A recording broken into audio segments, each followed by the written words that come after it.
Good afternoon, YouTube. My name is Will. This fella here is Enzo. And today we are talking about what to look for mod-wise if you're buying an Evo.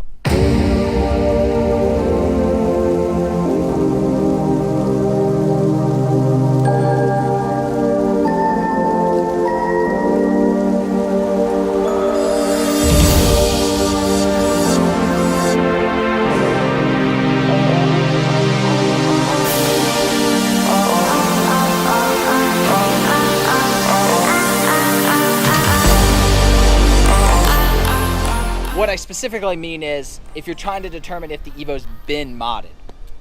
If you know it's been modded and the owner can prove all that and everything, then this is really irrelevant. Still not a bad idea to know some of the things to look out for though. So we're gonna go over some of the basics. This is my Evo 8 RS. I am not the original owner of this car. So one of the things I did, I had to fly to Atlanta to buy this car. Actually, I take that back, my flight got canceled and a buddy and I had to drive round trip to get the car. That's a long story. Anyways, I did the best I could over the distance. You know, I had them do a cold start. We did like some FaceTimes and stuff, and that's all well and good as far as like the overall health of the car. But one of the things when I got there that I wanted to specifically check, and I'm going to point out some of the things to you, is things you can look out for to know if the car's been modded, to know if the car's maybe been wrecked, just some things that maybe aren't as obvious, especially if you've never bought an Evo. Just in case anybody is unaware, this is not the factory battery, this is the small battery kit that I recently installed in the car. What you will notice though is this here is the battery plate that holds it in. That is the aftermarket one as well. There is a factory version of that. If that is missing, it just depends. It could be that when I mean, these cars are getting older, chances are they're gonna have new batteries. I would hope so. That could be an iffy thing. If it's a factory size battery and that's missing though, it makes me wonder if maybe they had a small battery kit or they just don't care. Both of those concern me, because the small battery kit indicates that they had probably some upper intercooler piping. If they didn't, and it means they just don't care, well, that's obviously a red flag in of itself. So that's one thing you can look at. Some of the most common mods that Evo owners will do is the manual boost controller. So what you'll want to do is you'll want to look for modifications to the vacuum lines. So like these are the vacuum lines right here. If you can see these, this is the factory, because I have the factory gauges. That's where people will tap into to install their own gauges, or if they're going to put a manual boost controller, they're going to tap into those somewhere along the way as well. You'll usually see it ended up around here somewhere. So really you just kind of want to look at the vacuum lines, make sure that they're all proper. Actually that one is a little loose. You know, just make sure all that's good. Other things you want to look at is the fins on the radiator. Now, if you look down here, you can see that I've got some marks on here. On my car, I don't have any indication that they ever swapped the turbo, but the fact that those fins are marked up could be a clue that somebody was doing something down there. This car is older, so it has had some work done. It is possible that just over time that happened, but it is something to keep an eye on. Generally speaking, if you take it to a reputable shop or the dealer, they're not going to do that to your car. So that is often an indicator of somebody doing it themselves or somebody not caring who does it. Other things to look for is the factory blow-off valve. You can see it down here. This can often get changed. The biggest concern you got to have is that is a recirc. A lot of people like to vent them because it makes a psh sound. Be mindful of that. Other common things you want to look for is the air cleaner box. Now I had mine open recently, and with this battery in here, it doesn't quite fit. I am going to replace this, so I can make this fit, but it's not worth fighting with right now. But you do want to look at these bolts and different things, make sure they're all there, make sure they're not missing. One of the most common mods is to ditch this whole setup, so just be mindful of that. All right, other common things you will see, or not see I should say, is these little push pins here that are holding the bumper together. If they've installed a front mount, it means the bumpers come off. You can oftentimes, those will break. They're a pain to replace. It's not that they're expensive, it's just you got to go get them. They're such a small piece. Oftentimes people can just leave them out. There's also some additional ones down here that you got to look for that can be up here as well. Now, admittedly, they could fall out over time. Not so much these ones, but the ones down here in the wheel well, I guess it is theoretically possible. So it's not a clear indicator, but it is a strong indicator, especially if it's one of the ones up here. Other things to look for is the screws that are holding in like the radiator and such. See if they're stripped, see if they match, see if there's any missing, things of that nature. For example, you will see that I am missing one here and one is broken. I know where this one is. It's down there. And I broke that one, so I'm not worried about those. But that's what I mean. They're so easy to do. I haven't decided. I am going to order a few more of these. I haven't fully decided what I'm going to do with the car, so as far as modifications, so I'm kind of waiting to see on that. Plus, it's not running right now, so it's just not a concern of mine. Other things to look at would be the intercooler piping. It is pretty rare that the intercooler piping needs to come off, but there are some instances where the dealer may have taken it off or something like that. I've actually blown stock intercooler piping on a brand new Evo. So it is possible to blow piping on a fully stock Evo. So again, none of these things are definites, but they're all just red flags, and you want to look at, one or two red flags probably doesn't mean a whole lot. Start seeing a bunch of them, that can start to matter. Buddy, I think it's too hot for you. Why don't you come over here in the shade with me? Come on. Oh yeah, much cooler over here. Yeah. So the other common mod is going to be the exhaust. Now this is going to be a little bit harder to tell. Buddy. Oh, buddy. This is going to be a little bit harder to tell. You're going to actually have to climb under the car and kind of poke around if you want to. The exhaust is usually one of the first things to go. I am still running stock exhaust. Most people don't keep the stock exhaust when they take it off. It's rare. So keep that in mind. Or what they'll do is they may throw the stock muffler back on or the stock cat back on. So you can get down there and you can kind of look over all that stuff, see if you notice anything different, bolts that are newer than others, strip bolts, hangers that are missing or broken or bent. Just little, you kind of got to be a detective. Now, moving on to the inside, one of the things you'll see that is common is they would have the A-pillar gauges. So you want to kind of check out the A-pillars, see how they fit, because it's very easy for those to break when they're coming on and off. So keep an eye on that.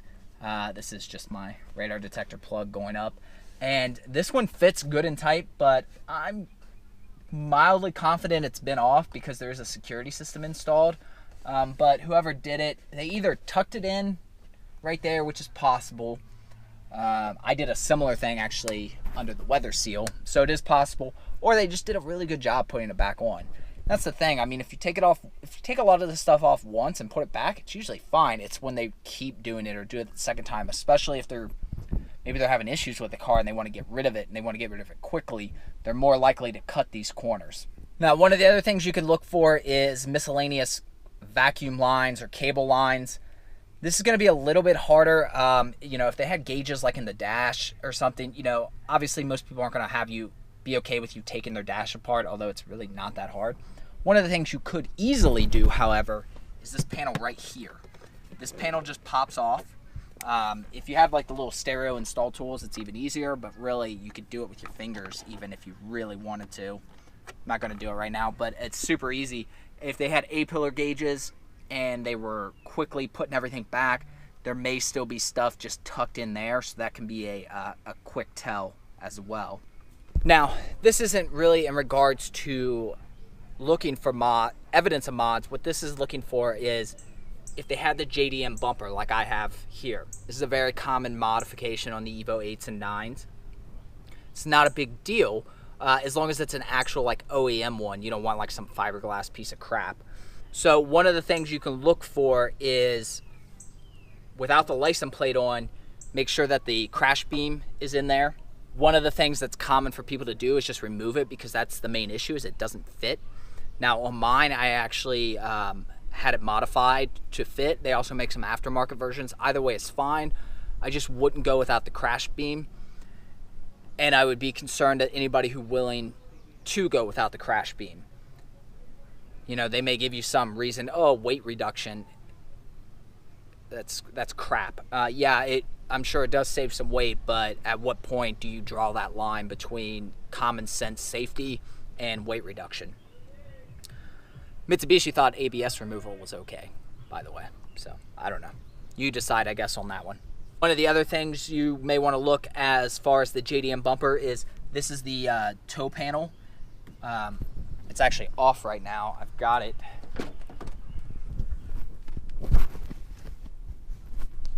Right here. You do have to paint all this separately, so keep that in mind. You know, I had the body shop match it all properly. I looked it up to get the right paint codes to make sure everything was proper. Some people probably aren't going to do that. It is just like a flat black, I believe.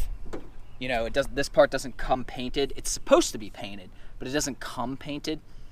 So that could be a spot where somebody cheaped out a little bit. Doing all right there, buddy? It is seriously hot. I mean, it's mid-80s, but that humidity, yeah, that humidity's too much. While we're back here, excuse the mess. I had a bit of a leak in my garage. We're going to give this car a wash after this. But this is an RS, so it never had the trunk wing. So there's no holes. What you'll often see is people take the wing off. I'm not opposed to that. I did that often with my GSR when I had it. But usually they'll just leave the holes there. So where the holes line up isn't that big of a concern, because they actually line up within the where water's supposed to run anyway. So it's not like water's getting into the trunk. So it's not a major concern from there. You do just want to be mindful of that. You know, to have these filled in. I unfortunately bought one of the few RSs where I think the dealer maybe originally installed like the little Lancer wing. Super annoying. So I immediately ripped that off the day I bought this car. And then when I had the bumper installed, I had them fill in the holes. It's not a super easy thing. It is going to probably cost you a couple $100, so just be mindful of that. If the car doesn't come with a wing, but it originally did, the holes there, you can have them filled in. You know, you can't see, I mean, I know it's dirty right now, but I promise you, you can't tell that there was ever any holes there, at least from the outside. You can still tell from the inside. I wasn't too concerned with that. Plus, I wasn't trying to hide it. So, not a big deal, just something to be mindful of. The other thing I will say with that, though, is if the wing's not there, the wing's pretty valuable. I mean, I sold my 9-wing years ago for several $100s, so keep that in mind. I don't know what the prices are these days, but if you're looking at 2 Evos and everything's the same except one of them doesn't have their wing, well, I mean, that's a few $100s if you want to replace that. All right, and last but not least, this isn't necessarily Evo specific. This could really be any car, but pay attention to the VIN stickers. Make sure they line up. You know, you're going to have the VIN sticker here. It should match with the VIN up there. You're going to have it on each fender down here. You're going to have it on the doors. You'll see it there. You're going to have it on the trunk. I can show you that.